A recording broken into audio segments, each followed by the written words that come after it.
नमस्कार मित्रांनो, आपल्या मराठी टेक्निकल चॅनलवरती आपलं सगळ्यांचं स्वागत आहे। आपल्या चॅनलवरती जर पहिल्यांदा आला असाल तर नक्की चॅनलला सबस्क्राइब करायला विसरू नका, जेणेकरून तुम्हाला सर्वप्रथम अपडेट मिळायला सुरुवात होईल। तर मित्रांनो, आज आपण या व्हिडिओमध्ये एक महत्त्वपूर्ण व्हिडिओ पाहणार आहोत की नमो शेतकरी सन्मान निधी योजनेचा हप्ता जो काही होता तो आता वितरित झालेला आहे।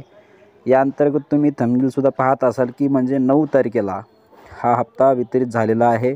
जे पात्र शेतकरी आहेत त्यांना हा हप्ता त्यांच्या अकाउंटमध्ये डीबीटीच्या माध्यमातून त्यांना ट्रान्सफर करण्यात आलेला आहे। आणि याच अंतर्गत ज्या प्रकारे PM किसान योजनेचा लाभ हा शेतकऱ्यांना मिळत असतो, तशाच प्रकारे नमो शेतकरी सन्मान निधी योजनेचा सुद्धा हप्ता योजनेचा लाभ हा शेतकऱ्यांना मिळत असतो। तर या अंतर्गत मित्रांनो, जे काही पात्र लाभार्थी असतील त्यांना हा हप्ता त्यांच्या डीबीटीच्या माध्यमातून त्यांच्या खात्यामध्ये हा पैसा जो काही हप्ता आहे तो ट्रान्सफर करण्यात आलेला आहे। तर अशा प्रकारची एक महत्त्वपूर्ण माहिती आपण आपल्या चॅनलच्या माध्यमातून आपण बघितलेला आहोत। तर आपला जर हा व्हिडिओ आवडला असेल तर नक्की आपल्या शेतकरी बांधवांना हा व्हिडिओ नक्की शेअर करायला विसरू नका, जेणेकरून त्यांना एक महत्त्वपूर्ण माहिती किंवा एक महत्त्वपूर्ण अपडेट मिळेल। धन्यवाद। जय हिंद, जय महाराष्ट्र।